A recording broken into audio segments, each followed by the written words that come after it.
제22대 총선 결과 더불어민주당 텃밭인 광주 전남에서 비례대표 제1당을 차지했던 조국혁신당의 지지율이 한 달 만에 절반가량 빠진 것으로 나타났습니다. 이로써 더불어민주당은 광주 전남에서 제1당을 탈환하게 됐는데요. 그렇다고 해서 더불어민주당에게 청신호가 켜진 것도 아니었습니다. 다른 여론조사에서 더불어민주당의 지지율은 국민의힘에 뒤졌고 총선 직후인 4월 셋째 주와 비교해 지지율이 5%포인트 하락했습니다. 관련 소식 잠시 후 보도합니다.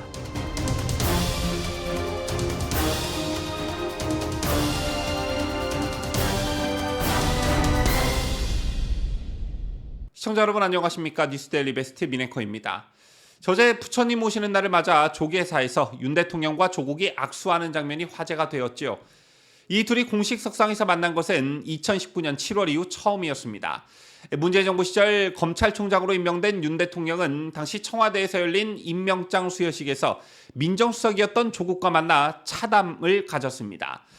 그 이후 윤 대통령과 조국의 악연이 시작되었는데 2019년 8월 조국이 법무부 장관으로 내정된 후에 검찰이 이른바 조국 사태 수사에 착수하면서 본격적인 악연이 시작됐습니다. 그리고 조국의 아내 정경심은 징역을 살았고 조국마저 2심에서까지 유죄를 받았고 대법원 판결을 기다리고 있는 그런 상황입니다. 따라서 이날 윤석열 대통령과 조국의 짧은 만남 속 악수가 세간의 관심을 받을 수밖에 없었던 것인데요. 그런데 역시 조국은 조국이 가진 그 한계를 벗어나지 못하는 것 같습니다. 대통령과 행사장에서 만나 악수를 한 것을 두고 바로 그 다음날 라디오에 나와 일종의 정신승리를 하는 모습을 보였는데 조국은 오늘 김어준 유튜브 방송에 나와서 어제 윤석열 대통령과 한 2, 3초 정도 마주쳤는데 말을 하지 않고 눈으로 그냥 말했다며 윤 대통령이 매우 과장된 웃음의 표정을 지었고 안타깝더라 라고 했습니다. 윤 대통령이 악수를 하면서 오시는데 다른 분들한테 반갑습니다 라고 하니까 다른 분들도 반갑습니다 라고 응대를 하시는데 저한테 와서 반갑습니다 하고 손을 내밀어서 눈을 정면으로 쳐다봤다. 윤 대통령도 감정이 묘했을 것이라 생각한다 라고도 덧붙였습니다. 개인적으로 저는 이게 조국이 가진 어떤 한계가 아닐까 싶은데요. 공식 행사장에서 대통령을 만나 악수를 한 거면 한 거지 그걸 놓고 마치 대통령이 조국 자신에게 뭔가 엄청나게 죄를 진 것처럼 엄청나게 쫄은 것처럼 저런 정신승리성 발언을 방송에 나와 떠드는 게 정상이냐는 것입니다. 또 이런 정신승리를 할 만큼 윤 대통령이 조국에게 잘못한 게 있느냐, 조국이 최종 승자냐 이런 측면에서도 봤을 때 아니라는 것이죠. 아시다시피 윤석열 대통령이 검사로 있을 때 조국을 겨냥한 수사는 이미 재판에서 유죄로 입증이 된 부분입니다. 또 그 당시 국민들로부터 절대적인 지지를 받았던 그런 부분이기도 했습니다. 그럼에도 불구하고 이번 총선에서 분위기의 편승에 지역구도 아닌 비례대표로 한 12석 정도를 차지했다고 해서 조국 자신의 지난 과거의 죄가 마치 없어지기라도 한 것처럼 저런 식으로 날뛰는 게 과연 정상이냐라는 것입니다. 대통령께서 조국을 더더욱 만나지 말아야 하는 이유 바로 이런 데 있다고 보는데요. 짧게 악수 한번 한 것을 가지고 저렇게 방송에 나와 떠드는데 대통령실로 불러 차담회라도 한번 한다면 얼마나 방방 뛸지 안 봐도 비디오가 아닌가 싶습니다. 이런 가운데 조국의 조국혁신당이 가진 한계가 벌써부터 감지되고 있습니다.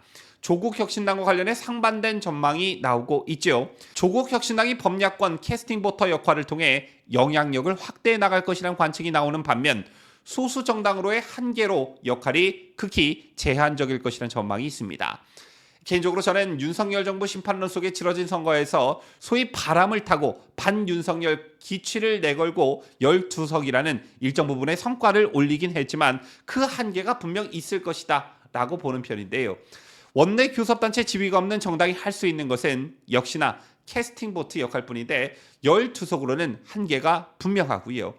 과거 제3의 정당들처럼 그냥 반짝하다가 역사 속으로 사라지는 말로를 보일 가능성이 매우 높다라고 봅니다. 안철수의 국민의당이 그랬고 유승민의 바른정당 등이 이런 과정들을 거쳐 결국 역사 속으로 사라졌죠. 거대 정당, 이건 소수 정당이건 그 정당이 명맥을 유지하면서 영향력을 가지려면 확실한 지지 기반과 대선 주자급 인물이 그 정당에 있어야 합니다. 여기서 대선주자급 인물은 조국혁신당에서는 당연히 조국이 될 텐데 아시다시피 조국은 이재명보다 더 빠른 사법 리스크를 안고 있습니다. 감찰 무마, 자녀 입시 비리 등 혐의로 2심에서 실형을 선고받고 상고한 상태인 데다가 조국을 받쳐주는 박은정, 황운하, 차규근 등도 검찰 수사나 재판을 받고 있지요. 따라서 불확실성이 너무 큰 정당이다라는 것이고요. 또 다른 한 가지, 조국의 일정 부분 팬덤층을 확보한 정치인이라고는 하지만 그 세가 너무 약하고 지역 기반도 매우 허약합니다. 당장 오늘 이런 여론조사가 있었는데요. 제22대 총선 결과 더불어민주당 텃밭인 광주 전남에서 비례대표 제1당을 차지했던 조국혁신당의 지지율이 한 달 만에 반토막 났다는 여론조사 결과가 오늘 나왔습니다. 지난 4월 10일 치러진 광주 지역 제22대 총선 비례대표 득표율에서는 조국혁신당이 47.7%, 거의 과반에 가까웠고요.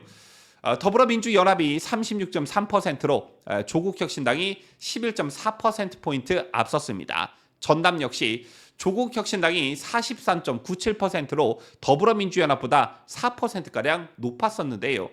하지만 뉴시스 광주 전남 본부가 여론조사 전문기관 리얼미터에 의뢰해 지난 10일과 11일 조사한 결과에 따르면 더불어민주당이 47.4%로 제1당을 탈환했고 조국혁신당은 20.7%를 기록했습니다.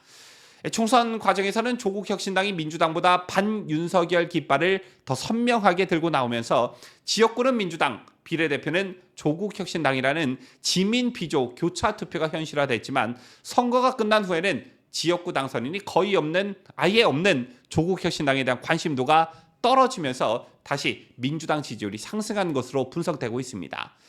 이게 바로 조국혁신당이 가진 한계라는 것인데요. 지역 기반이 너무 허약하다는 것이 이번 여론조사에서도 여실히 드러났다는 것입니다. 또한 조국혁신당 하면 떠오르는 게 과연 뭐가 있느냐라는 점입니다.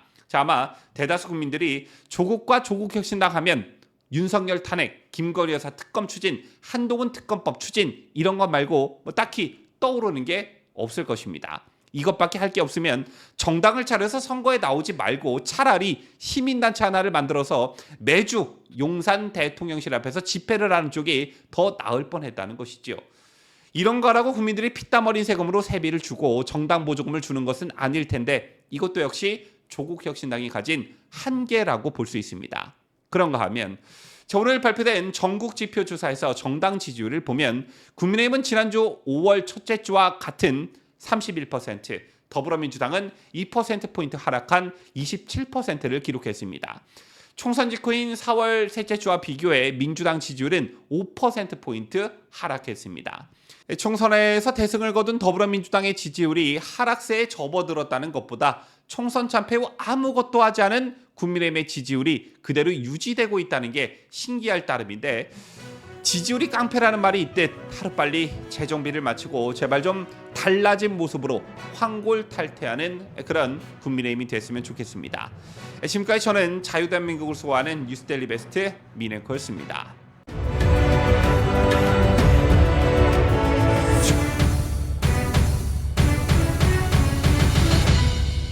함께해요. 뉴스데일리 베스트.